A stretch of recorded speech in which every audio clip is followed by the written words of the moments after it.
And I'm at the hour. So, hello everyone. Oh, that's a mistake. Nazca, congratulations on your first. Oh, you shouldn't be there anymore. I'm out. Right. Well, let's get a mark on that then, shall we? Guess that's what's up first. Hey, that's good to have you.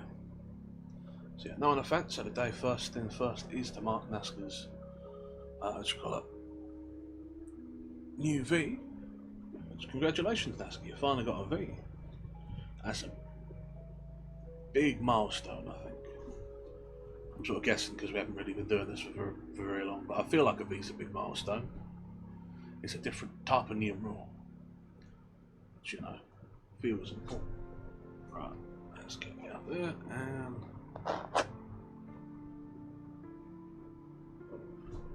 There we go. Congratulations, Nazca. Yeah, you're stopping by. I do appreciate it. So. Oh, yeah. One day someone will catch up with that way. Probably. But yeah, so what are we doing? Yeah, so no one to thank, that's done. No new books. I'm forgetting something. I feel like I'm forgetting something. Oh yeah, no badges, yeah, that's it. Okay, so today's stream is going to be a little bit different than some of the usual ones. Yesterday's stream wasn't great for me. Like I wasn't doing great. I thought probably I should take a rest. But when I mentioned the idea of taking a day off the lamp, he told me that if I took a day off, the numbers would go down. Yeah, but he told me that if I took a day off, the numbers would go down, and if the numbers went down, I would die.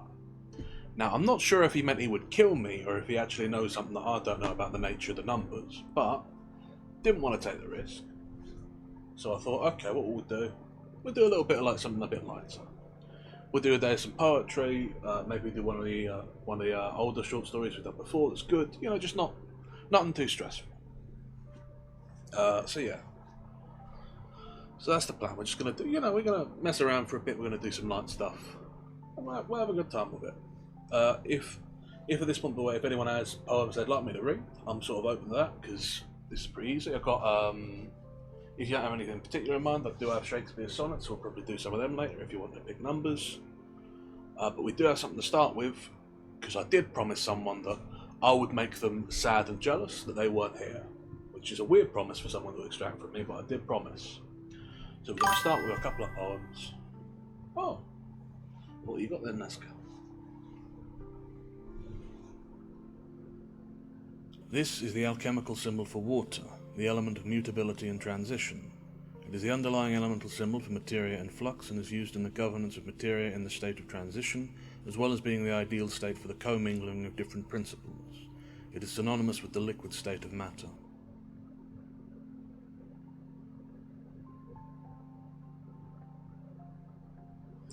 Oh, hey, Varys. Good to have you. Thank you for stopping by. What are we... Oh! The Octane has been bound to the library. Thank you for the follow, Varys. I appreciate it. Yeah, so Nazca, congratulations on unlocking yet another occult secret. I'm like that. Well, I appreciate it. If you want to stick around for a minute or two, we are just going to start with some light poetry. So you can stick for it. You can stick for that if you want it, or if you just pass it by, I do appreciate it anyway. I genuinely appreciate you stopping around. But yeah, Nazca, congratulations on another occult secret. That makes 3 of them that you personally have unlocked, which is 3 more than anyone else. So good job. But like I was saying, I did promise we would make someone sad and jealous since that they're not here, so we're going to be doing some poems briefly about a couple of favourite things of a person who is not here, namely root beer and basketball. So we're going to start with them, just because I said I would. But yeah, I don't have a special book in the library for these, so we're just going to sort of chill out here while we're doing this. But yeah,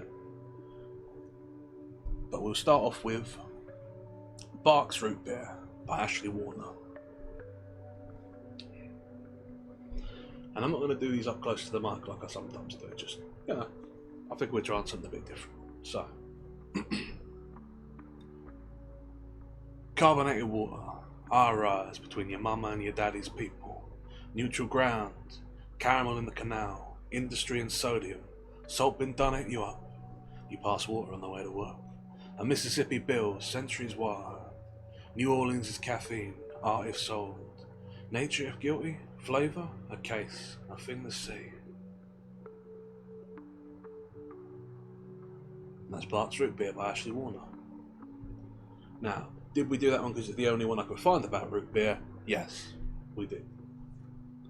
But there were a number of different poems about basketball, so the one about basketball is actually, I think, pretty good. But yeah.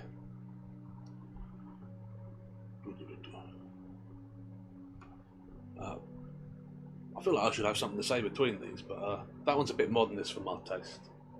Like, clearly there's some sort of depth of meaning and symbolism there that is very personal, but I don't know enough about the particular context to really comment on it. So rather than comment on it, we'll move right on to the one I got about basketball, which is Old Men Playing Basketball by B.H. Fairchild. The everybody's lunge, the broken language of fake and drive, glamorous jump shot slowed as a star. Their gestures in love, again with the pure geometry of curves, rise towards the ball, falter, fall away. On the boards their hands and fingertips tremble in tense little prayers of reach and balance.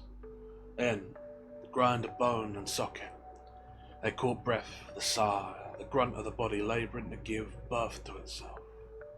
In their toiling and grand sweeps, I wonder, do they still make love to their wives, kissing the undersides of their wrists, dancing the old soft shoe of desire?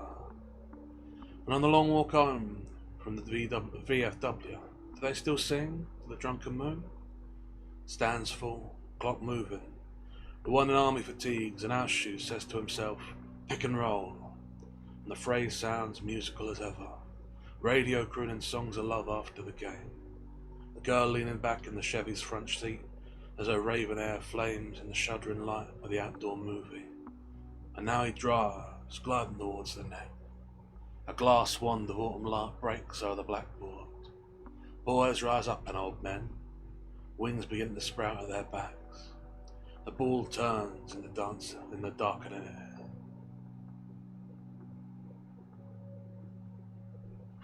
And that was Old Men Playing Basketball by B.H. Fairchild. And that one I have a bit more appreciation for. It's a bit more classical than this one. And some of the themes are a bit more sort of standout, you know? The idea of time passing. What we've got to lose with time, what we get and what we retain. Our lifetime changes a person, paints them into something they never were before. Now every action, even a young man's action, carries the weight of age when done by the old man. So that was my favourite one I could find about basketball. Which I did, as I say, promise I would do to someone to make them sad and jealous. So now having done those obligations, I've got, what have I got? I've got another poem that is just one I found. I've got a short story that I think is quite fun and light. I've got the sonnets of Shakespeare. I've got a few other bits and bobs. So does anyone have a preference for what we do next? Well, I'll take a quick drink.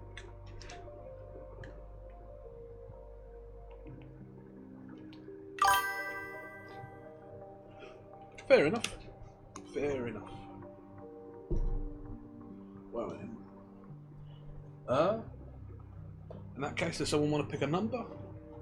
Between, I don't know, say 1 and 154?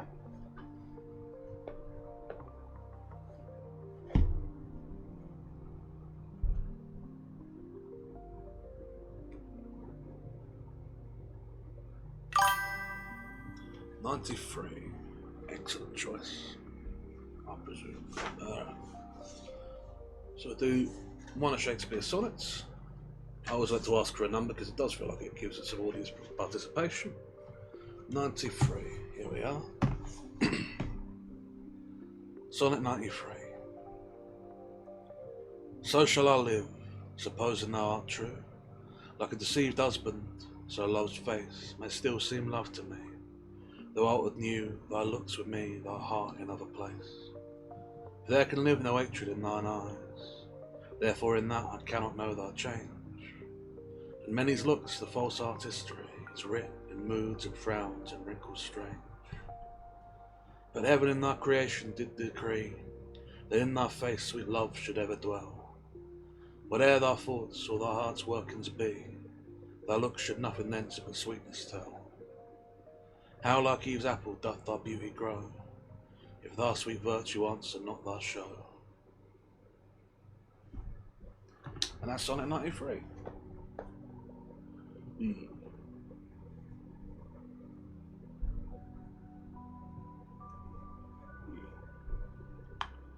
And I just remembered that we do actually have a little screen set up for reading the sonnets, because I do have them on the shelf. But yeah, it's only a quick one. We're sort of doing things casual today. No big thing. Yeah. That's fun.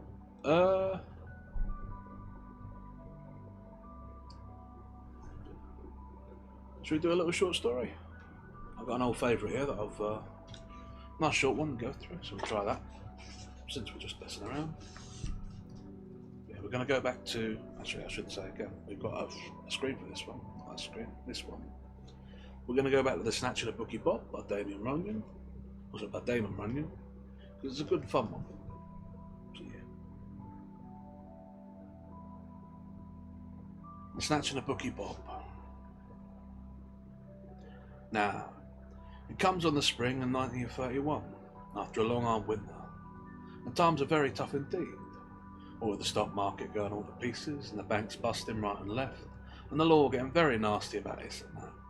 And one thing and another, many citizens of this town are compelled to do the best they can.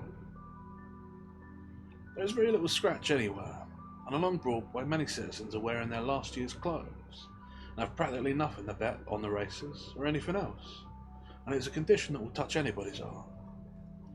So I'm not surprised to hear rumours that the snatching of certain parties is going on in response, because while snatching is by no means an art-class business, and is even considered somewhat illegal, it is something that I've tired over the hard times. Furthermore, I'm not surprised to hear that this snatching is being done by a character by the name of Harry the Horse, who comes from Brooklyn, and who is a character who does not care much what sort of business he is in, and who is mobbed up with other characters from Brooklyn, such as Spanish John and Little Isidore, who do not care what sort of business they are in either. In fact, Harry the Horse and Spanish John and Little Isidore are very hard characters in every respect.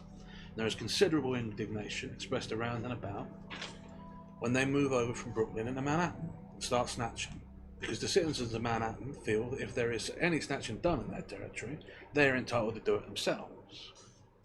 But Harry the Horse and Spanish John and Little Isidore pay no attention whatever the local senator, and go on the snatch on a pretty fair scale, and by the by I'm hearing rumours of some very nice scores. These scores are not extra large scores to be sure, but they are enough to keep the wolf from the door, and in fact from 3 different doors. And before long, Harry the Horse and Spanish John and Little Isidore are around the racetracks betting on the horses, because there is this one thing they're all very fond of, is betting on the horses. Now, many citizens have the wrong idea entirely of the snatcher business.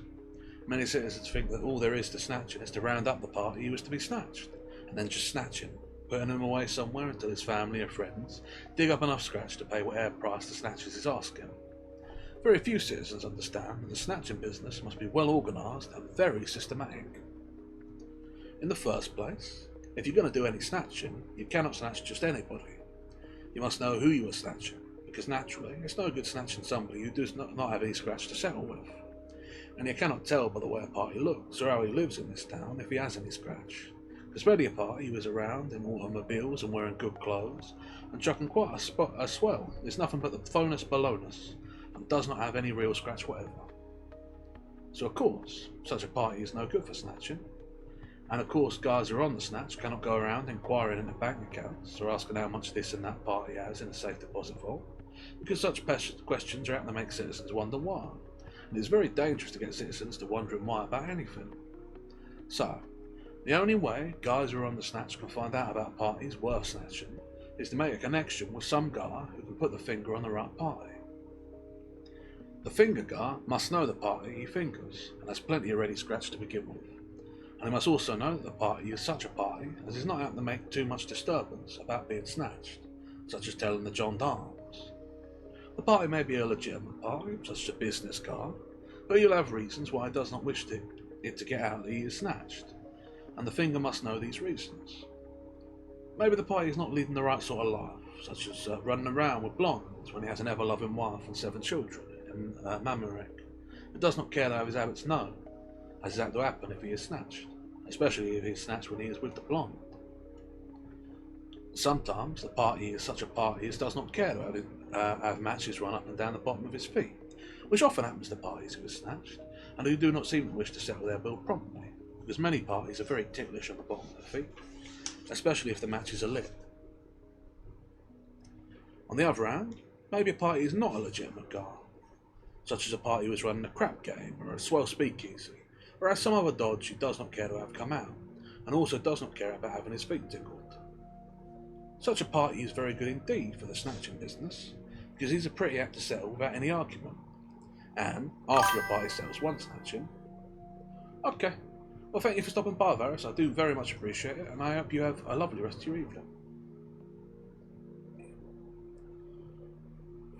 Now, such a party is very good for the snatching business, because he is pretty apt to settle without any argument, and after a party settles one snatching, it will be considered very unethical for anybody else to snatch him again very soon, so he's not likely to make any fuss about the matter.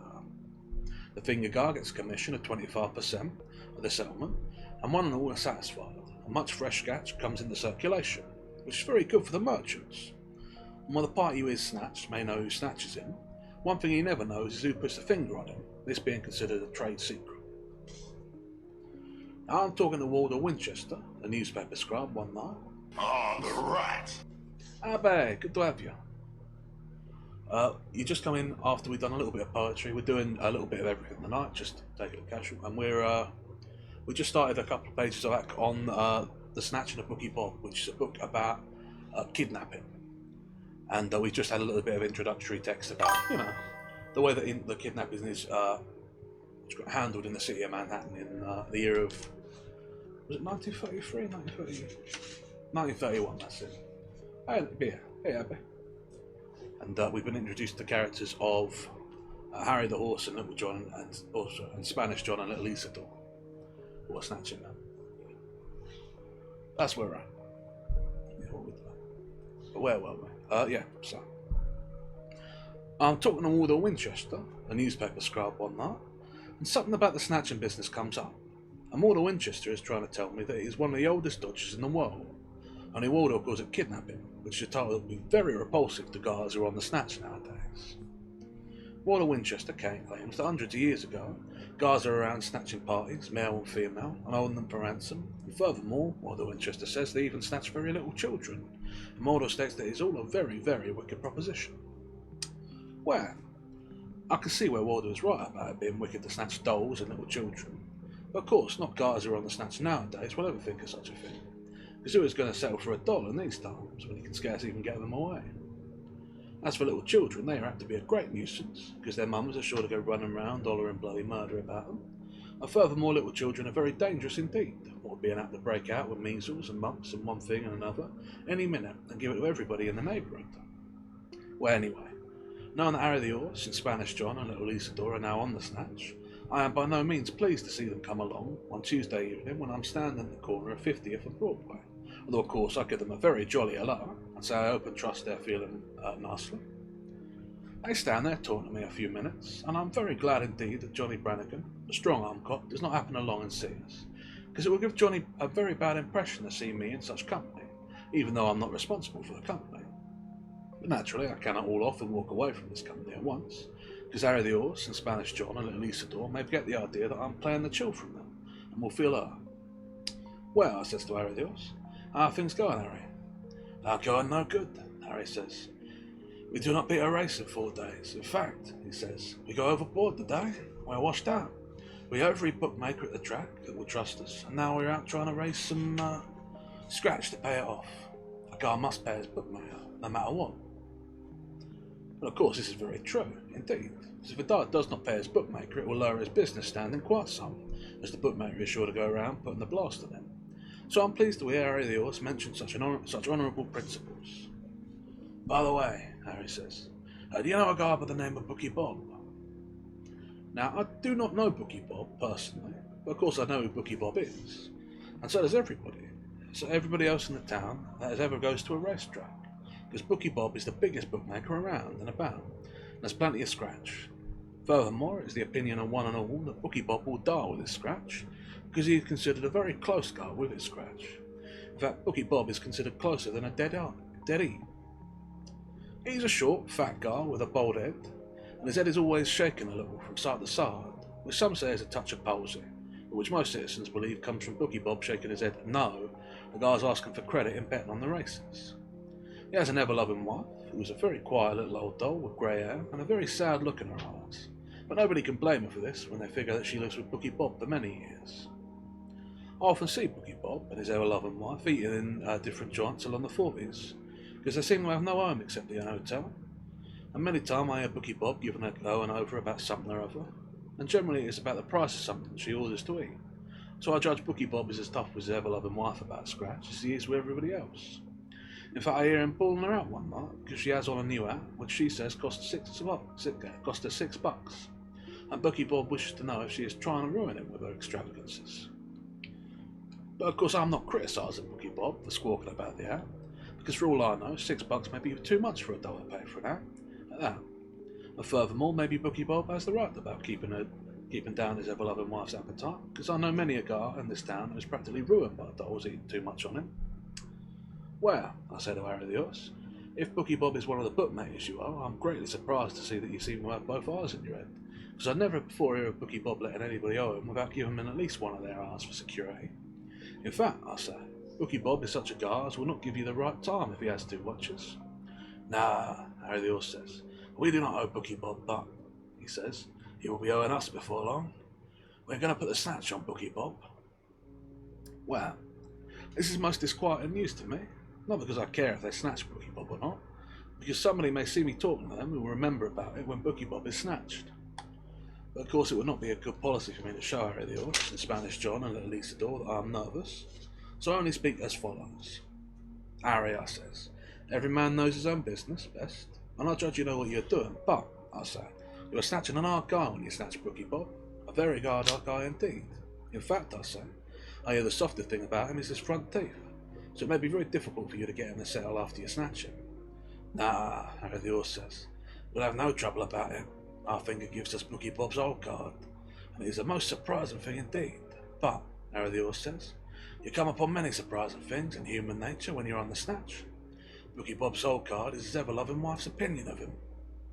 You see, Harry the Horse says, Bookie Bob has been putting himself away with his ever-loving wife for years as a very important guy in this town, with much power and influence.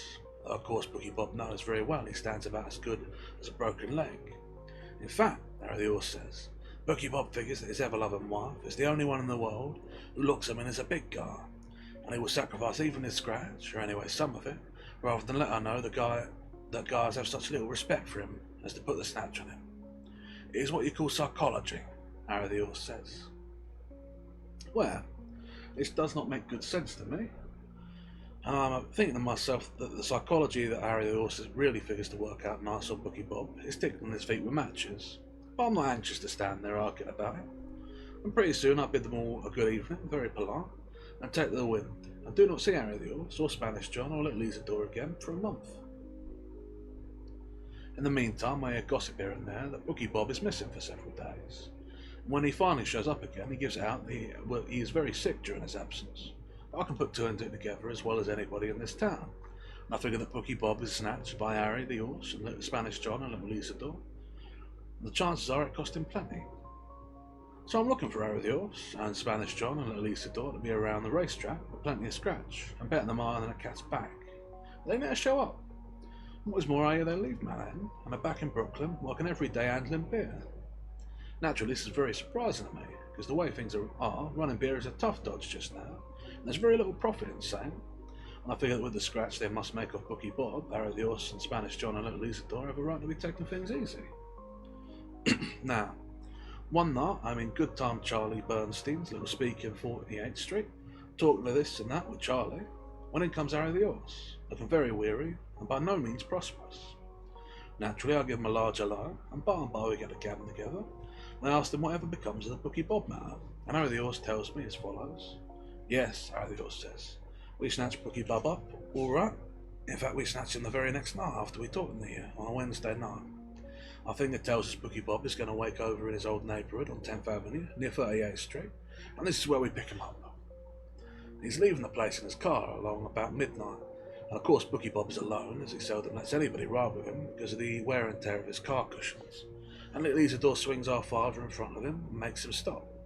Naturally, Bookie Bob is greatly surprised when I poke my head into his car and tell him I wish the pleasure of his company for a short time.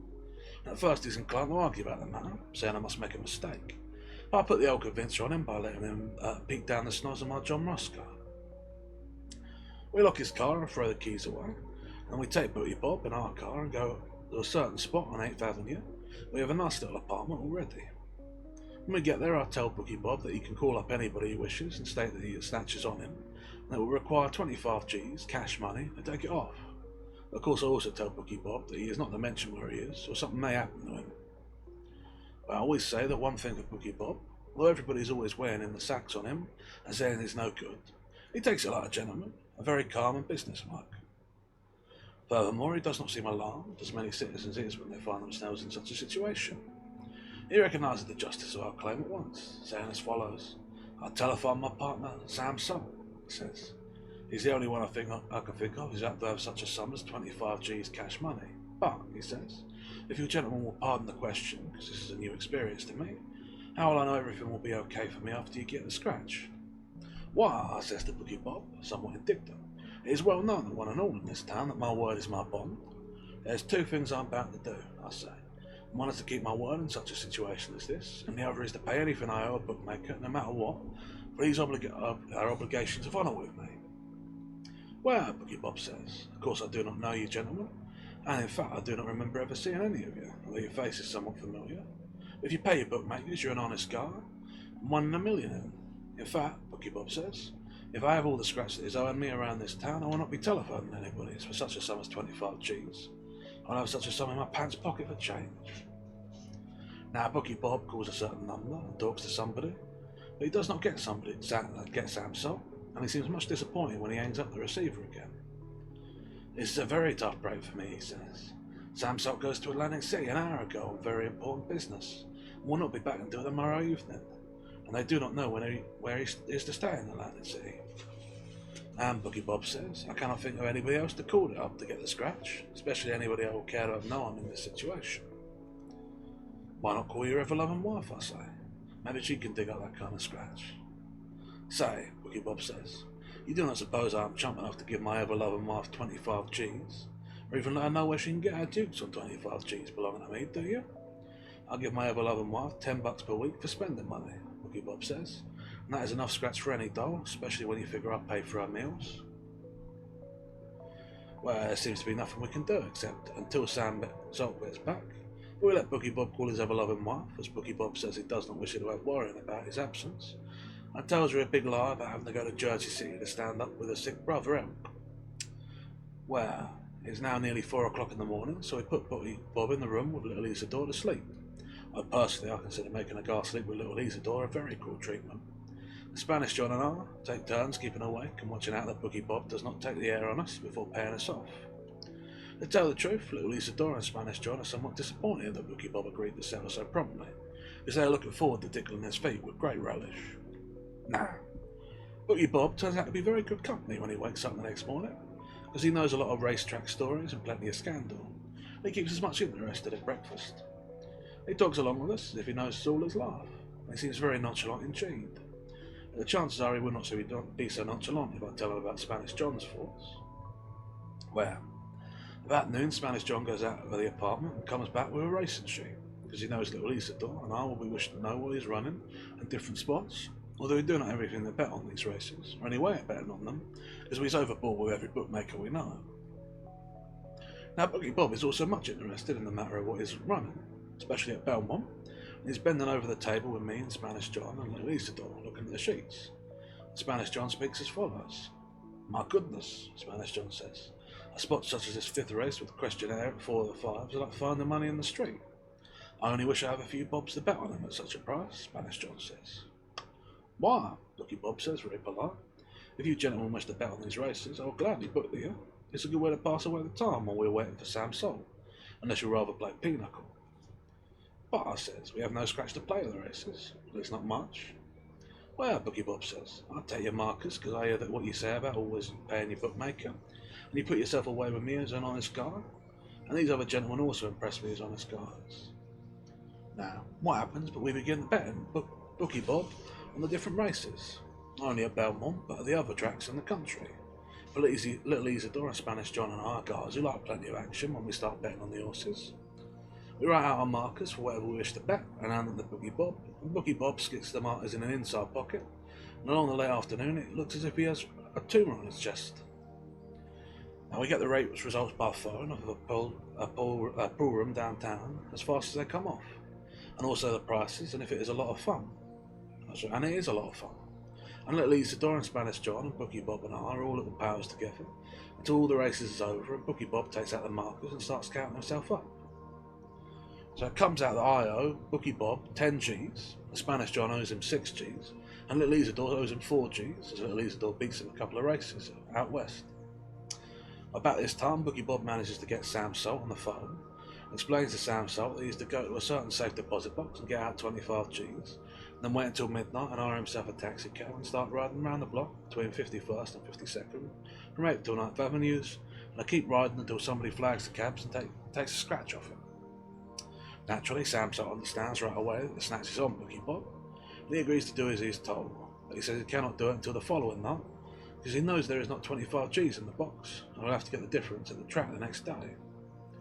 So there we are, with another day in the apartment, and Spanish John and little Isidore and I are just as well pleased, because Bookie Bob has us hooked, and we naturally wish to wiggle off.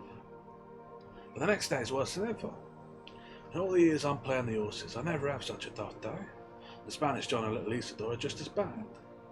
In fact, we're all going so bad that Bookie Bob seems to feel sorry for us, and often lays us a couple of points above the track prices, but it does no good. At the end of the day, I'm in a total of 20 G's. My Spanish John owes 15 and little Isidore 15.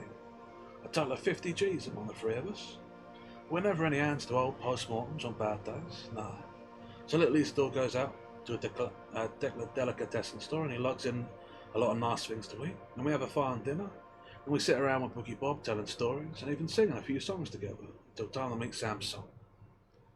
When it comes on midnight, Spanish John goes out and lays with Sam's song and gets a little valise off of Sam's song. And Spanish John comes back to the apartment, we open the valise and the 25 G's are there, okay. And we cut the scratch 3 ways.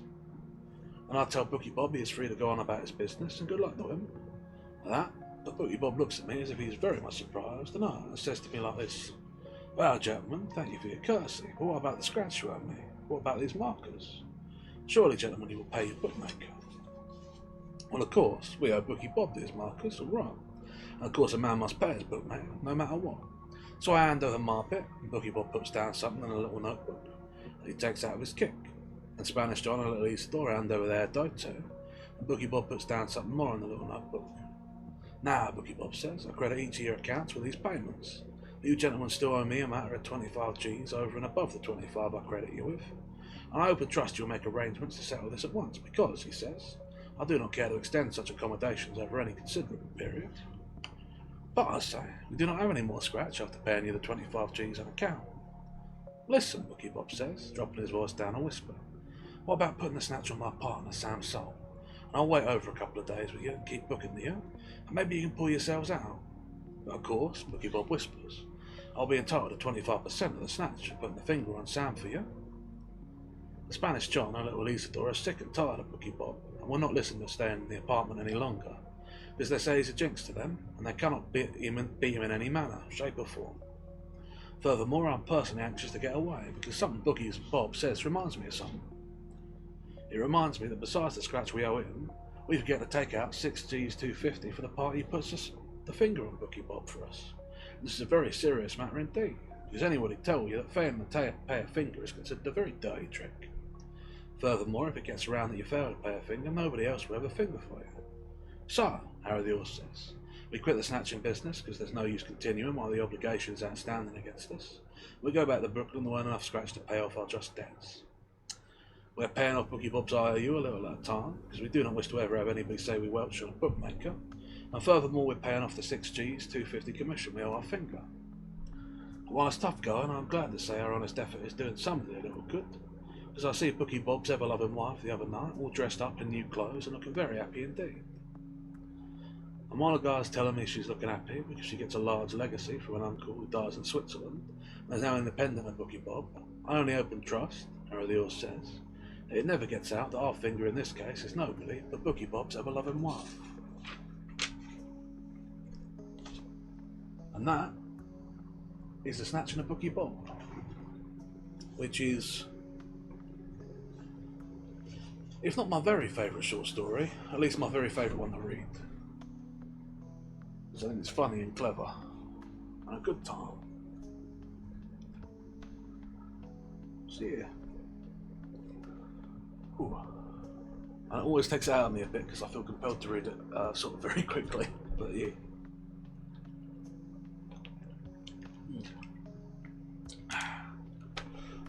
Yeah, I hope you enjoyed that.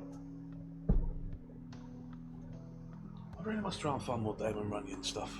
I've been looking for it, but it's just, he's not a very, I mean, he's a popular author, but he's not one of the big ones, you know? But yeah. What are we doing next? Probably I think we'll do a bit of poetry for the next bit. I do have another one that is not part of one of my collections, so we'll switch over and do that one real quick. Oh, okay, that's good. This is Bastille by Pierre Martori. You let your shirt hang down, putting on airs and cuffs at the edge of ending night. At the end of a Java with double ritournelle, so the way the canaries in the cage still closed mornings were singing that it mattered little to them that their windows were open. The stones, the paving stones, the door frames, the armatures, the window frames, the sheets of the bedclothes in their colours were beating the dawn along with us. Better drums than your belly, better drumsticks than my fingers. And the trees and the roofs, the rivers and its bridges, the clear distance of the city, the factories without smoke, bathed as they birthed, stammered, a trial alow that only ended, however, in this world round as the balloon placed on the edge of that day by a considerate friend, the sun on your arms, naked against my cheeks. Hello, I said to you, the day of 14 Juillet.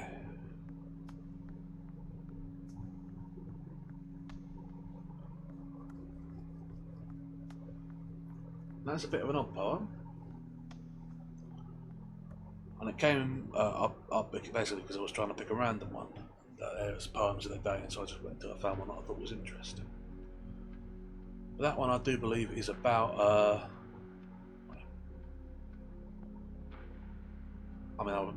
it's about not revolution, because I think it is later than that, but I know there was a pretty major protest in France at a certain point, in which famously every cobblestone in Paris was levered up and used as a projectile. I think it's about that. I could be wrong. Anyhow, yeah, what else have we got to do? There's a few more poetry books around and about. We've done one of Shakespeare's songs, but if anyone else has a number between 1 and 154 they want to give me, I'm happy to do another one of them. What else have we got around and about? Where do we not go very often? Guess I haven't been down here in a while.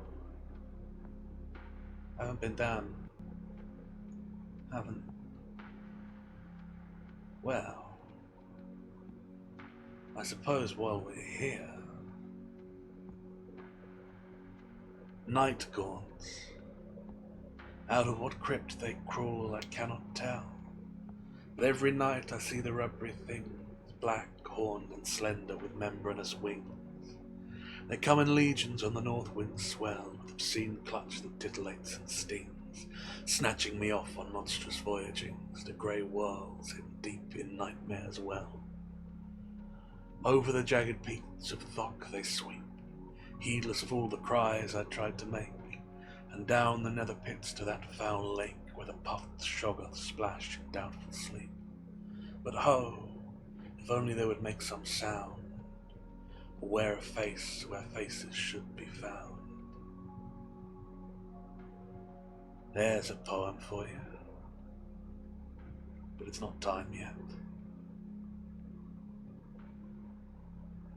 It's not time yet.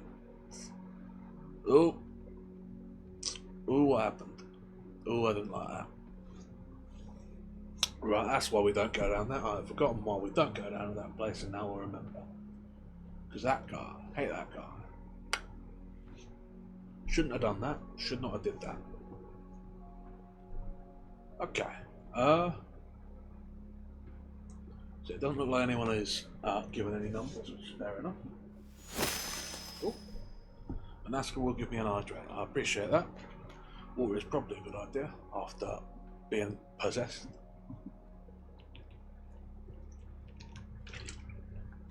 I appreciate it.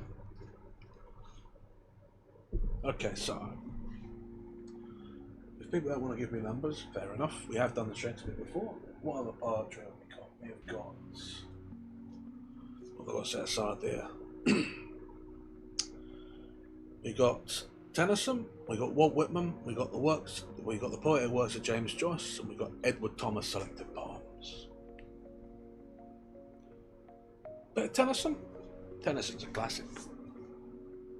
Something a little bit more dramatic might work better with my voice than some of the softer stuff we normally do, so let's give him a go.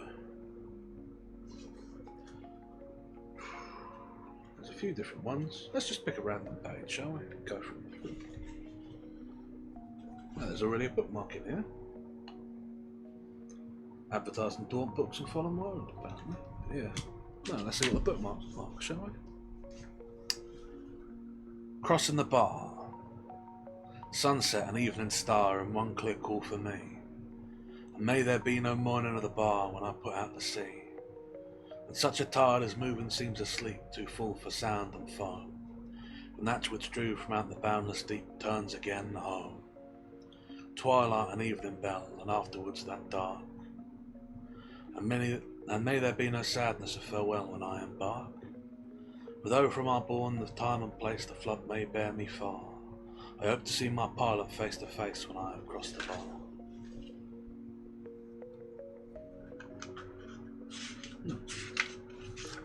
That's the very last poem in the book, which I guess is why there was a bookmark there. Well,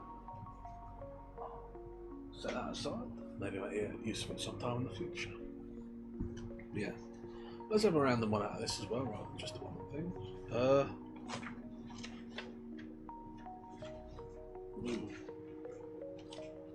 Okay, so there's like epic poems in there as well. Okay. Let's not have one of them, they may be a bit long. Something a bit more reasonable.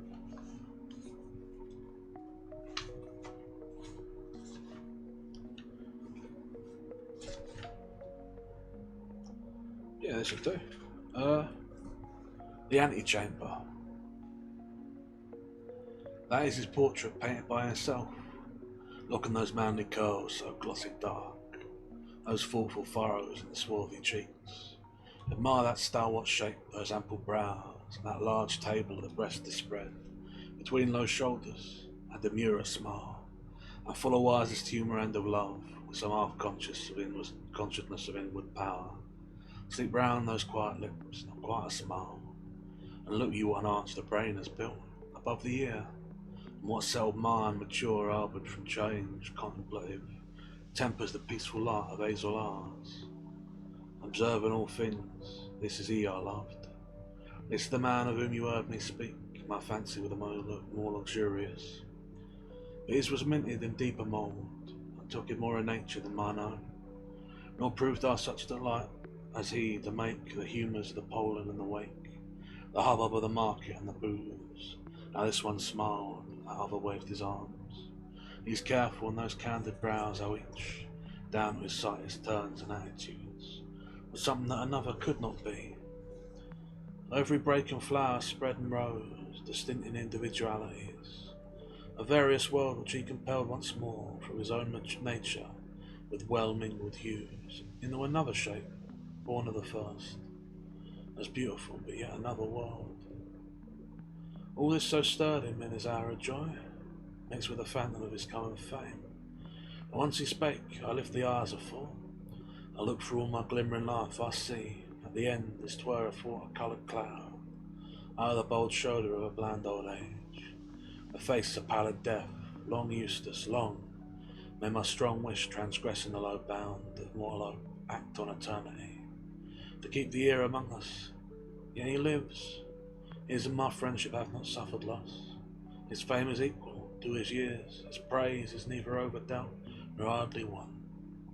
Step through these doors and I will show it to you, another countenance, one yet more dear for what is lost is made more dear, I will not say, but rather bless that all-perfect framer, him, who made the heart forethinking its twinfold necessity, through one whole life an overflowing urn, capacious both of friendship and love.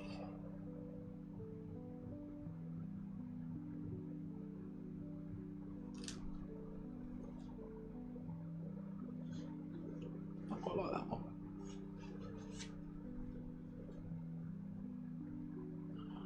Not an especially happy one, but striking.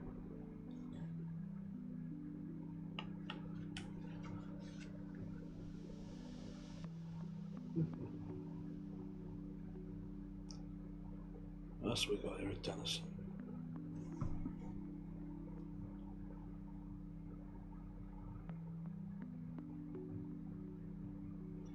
I'm trying to see if we've got any that I know. There's a couple that I think would strike. So,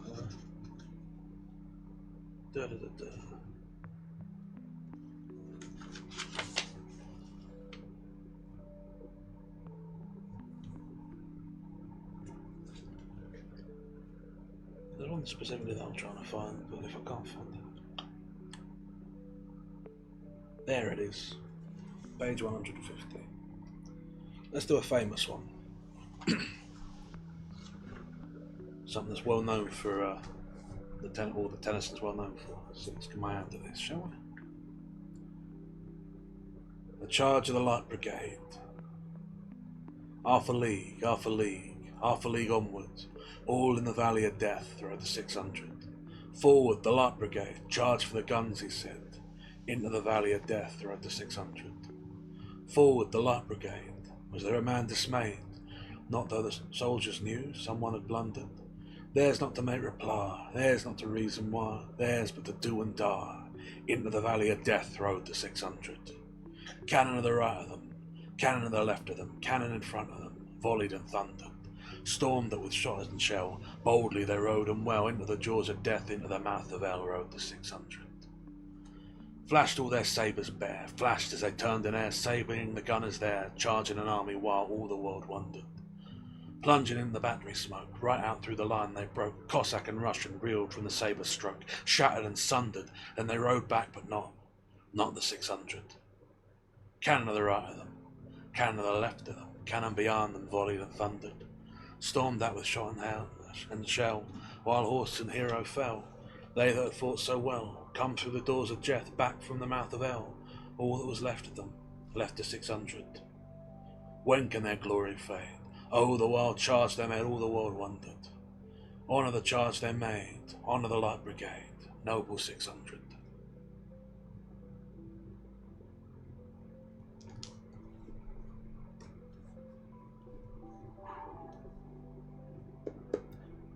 That's a good one.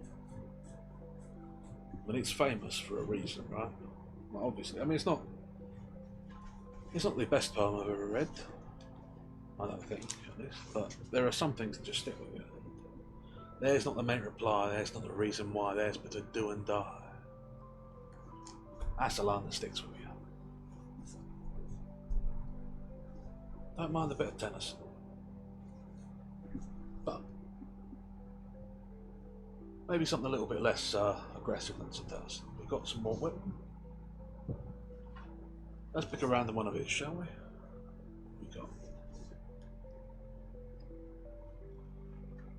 What we've got that can be read in a single go. There's a lot more narrative poetry in these than I expected. Here we are.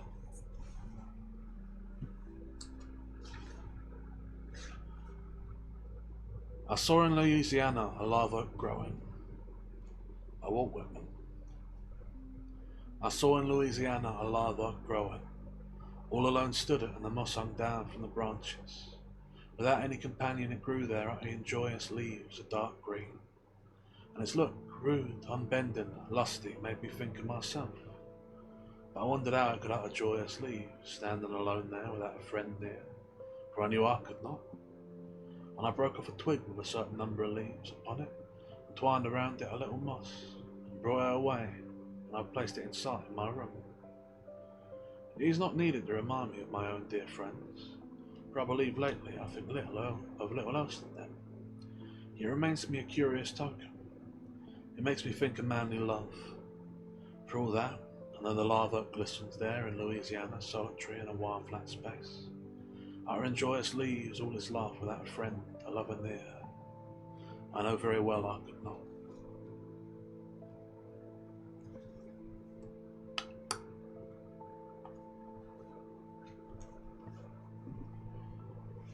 Not great.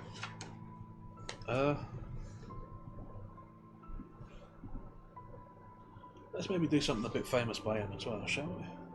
Give him a fair shot. Maybe not Captain My Captain, that's a bit overdone.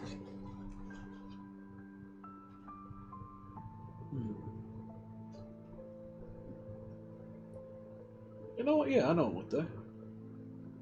This is going to be a bit longer than I was expecting to do for one of these, but yeah, I think this is. We'll do this one.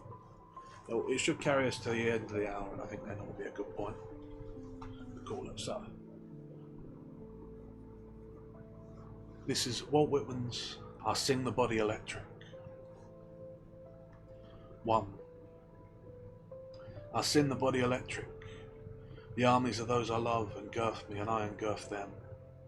They will not let me off till I go with them, respond to them, and discorrupt them, and charge them full with the charge of the soul.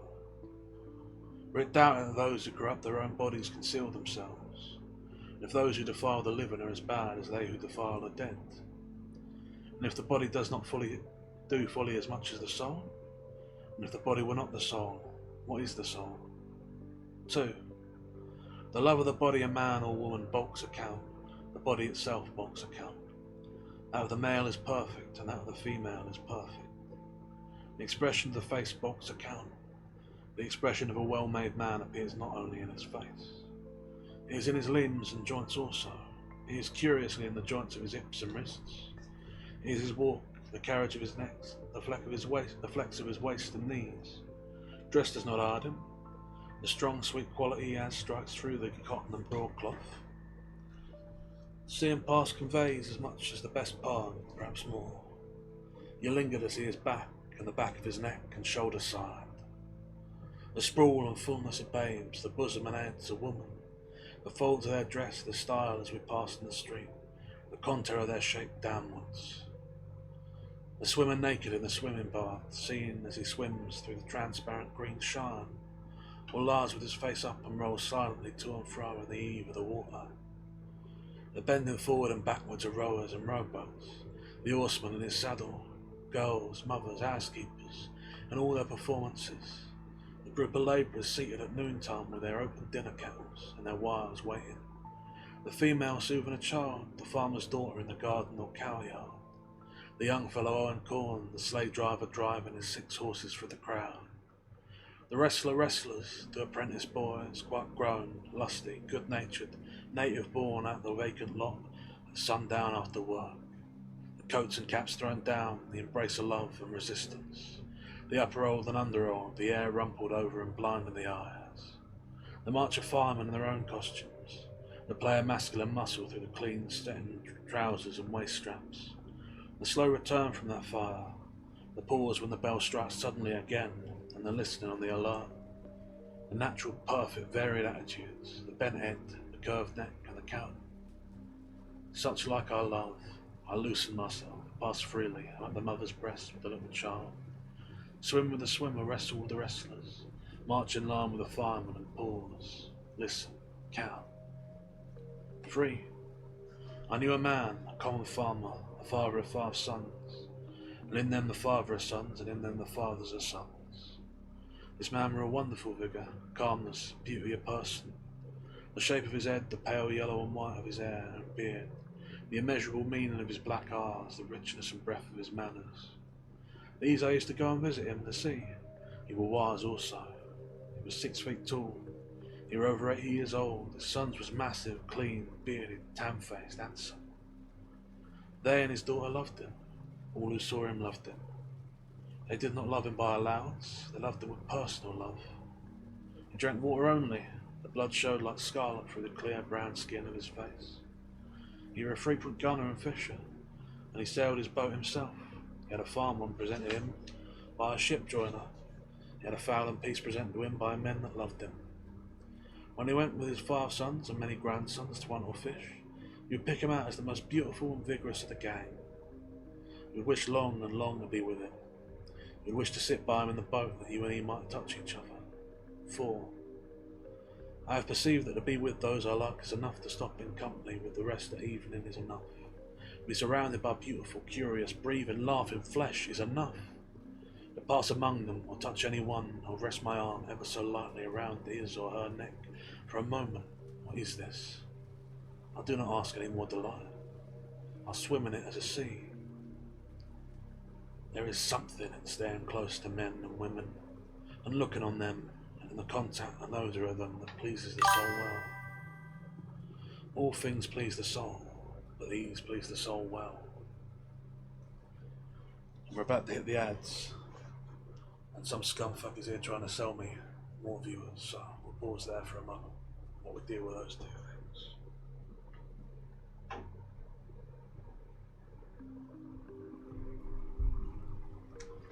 I have a drink of water.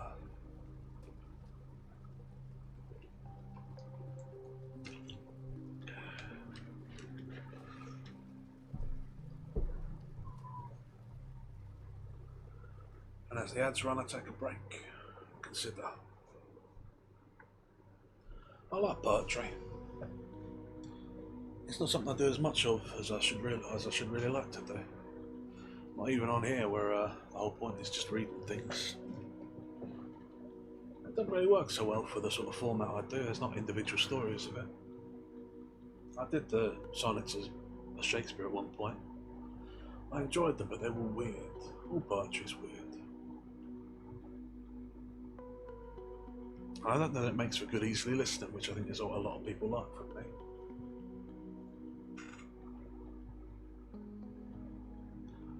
But I need the break today. I can't take a day off because my brain is bad and that won't let me, so we do some poetry. I'm a little loud and a little dramatic, maybe. It's a good time. And we'll finish the Body Electric. I'll probably call it there after that. It's been a good time. And I hope you've enjoyed it.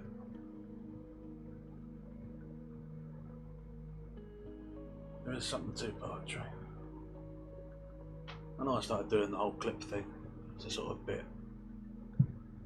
That making me and all that. But the clips don't make any views. Like, you know, there's a whole place for shorts, sure, but they're not really the kind of shorts people like.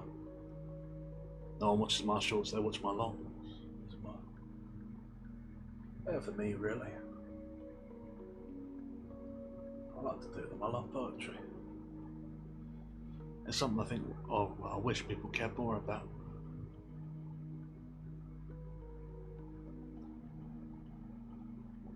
It's something I used to do more when I was younger. Read poetry for people. Something I should do more of. Find poems that fit people out. But you gotta read a lot of poetry to do that, so how else to go about it, eh? I'll have another swallow of water before we get back out of the ads. I've been neglecting my throat a bit on account of the frantic pace I've been maintaining.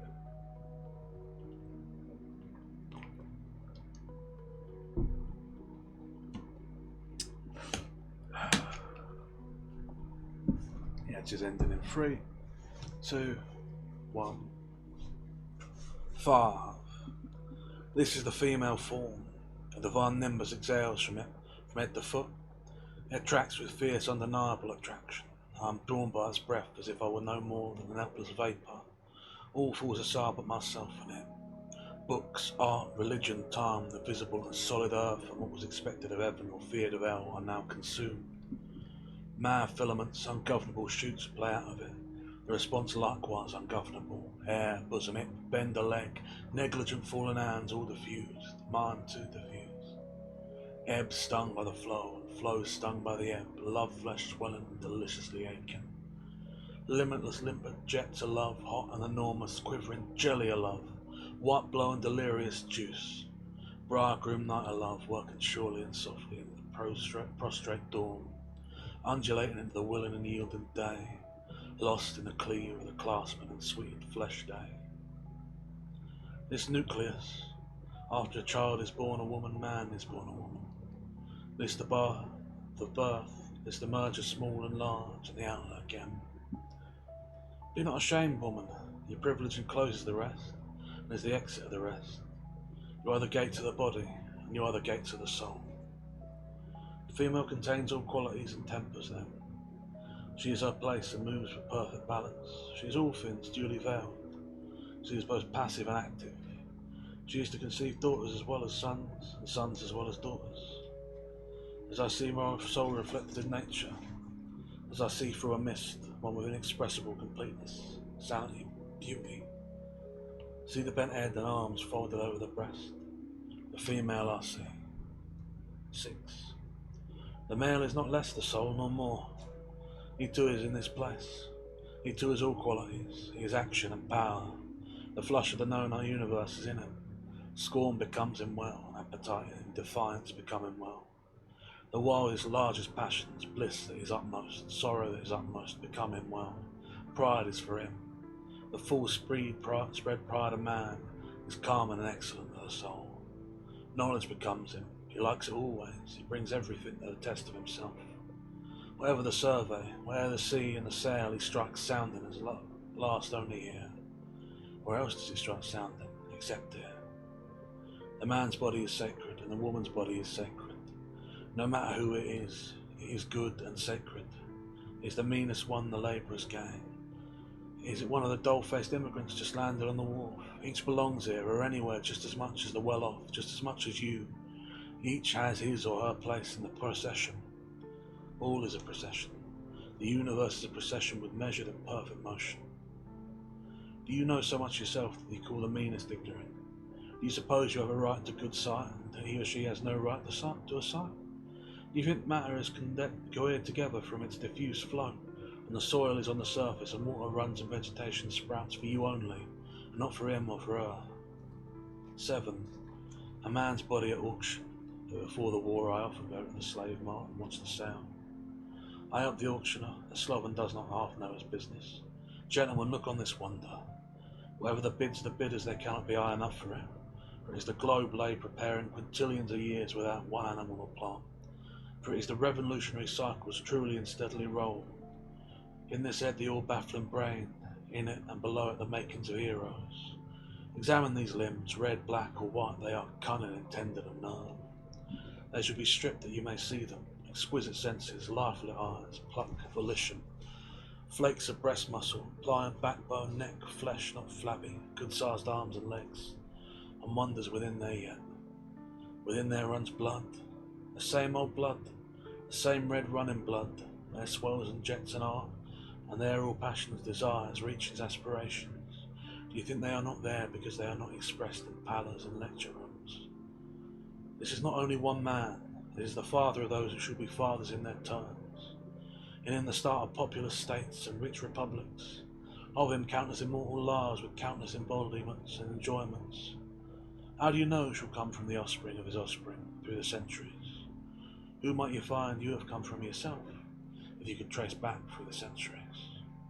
8. A woman's body at auction. She too is not only herself, she is the team and mother of mothers.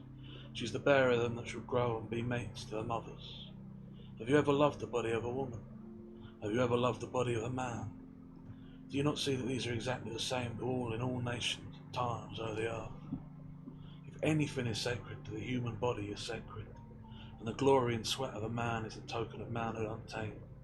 And in man or woman a clean, strong, firm fibred body is more beautiful than the most beautiful face. Have you seen the fool that corrupted his own life body? Or the fool that corrupted her own life body? They do not conceal themselves, and cannot conceal themselves. 9.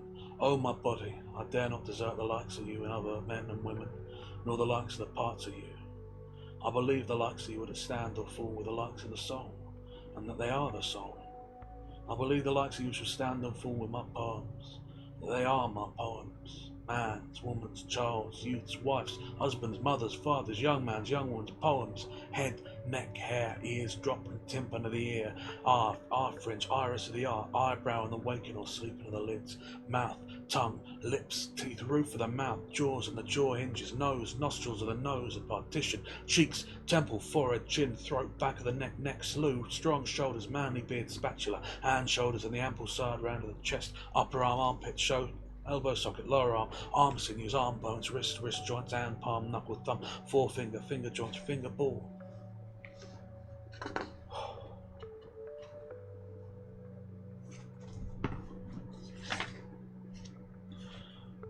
Broad breast front, curling hair of the breast, curling hair of the breastbone, breast side, ribs, belly, backbone, joints of the backbone, hips, hip sockets, hip strength to inwards and outwards, round man balls, man roots, strong set of thighs while carrying the trunk above, leg fibers, knee pan, upper leg, under leg, ankles, instep, football, toes, toe joint, heel.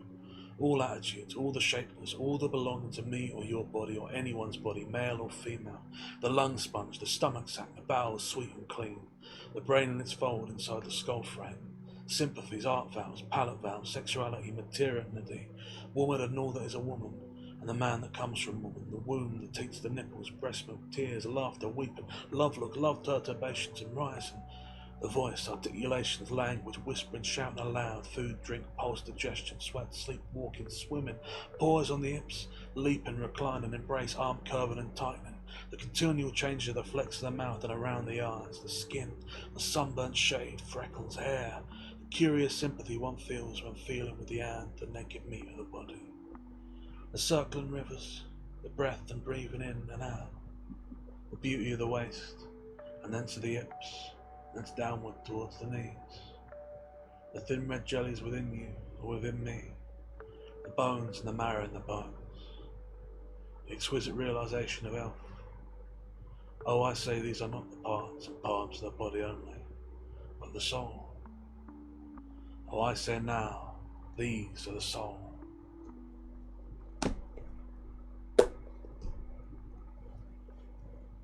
And that was the Body Electric by Walt Whitman.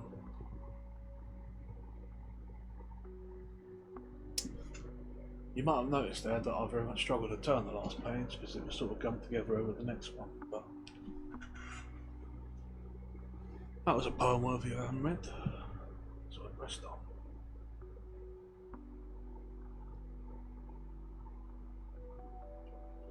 I think you have to be mad to be good at poetry. Not mad in the sort of leaning at the walls and screaming sort of way, but mad in the sense that you have to be very strange, very honest, which is worse.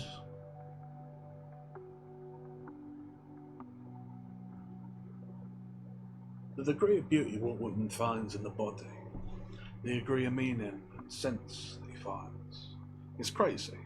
It makes him sound like a lunatic, and it's beautiful. And I think all the best poetry is like that. Is meaning found where even if you can see the meaning, like in the Charge of the Light Brigade, the meaning that is found is more, is overall, is given more because it is through the eyes of someone who is mad about it. That's what good poetry is to my mind. That's my first time reading The Body Electric. I've heard of it plenty, but I've never read it. I'm improved for having done so, I think. I hope you have been listening along or improved too, if not by that, then by the sonnets of Shakespeare, or the stories of Runyon, or the works of Tennyson, or that one poem we did at the start about root beer, because I promised I would make someone sad and jealous. Or for any other reason. It's strange, you know? I come in today meaning to have a rest day, to have a bit of a relaxation, and I've been frantic and wild the whole time. And I feel like I've had a very good long nap. I feel much better for it. I think I've been struggling with slowing down a bit, struggling to keep tempo, and it's important. It's a good thing to do, to read things at a good pace that people can follow. But it's also important sometimes to go a bit wild. I think I've got to remember that too. I hope you remember it as well. If you're still here, if you're still listening. I hope you go do something wild for yourself. Find something you love too much and get a little bit weird about it, and maybe write something down. It's good for you, I promise.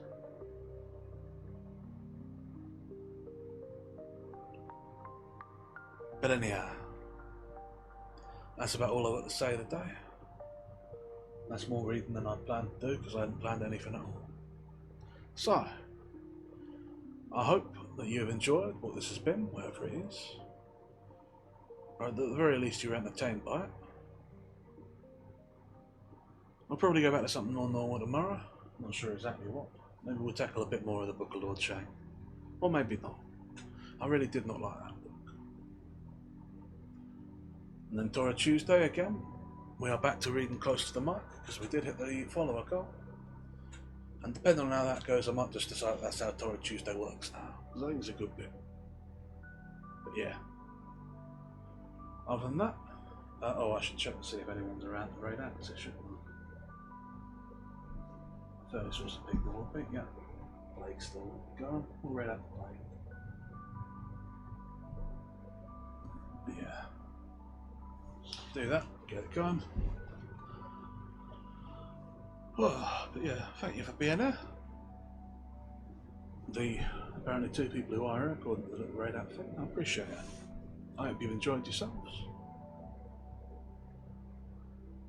And of course I wish you all the best until the next stream I do, which you expect me to know. You're very welcome, Abba. Hope you've enjoyed. Yeah. All the best to all of you until, as I say, the next stream. And as always, ta-ra.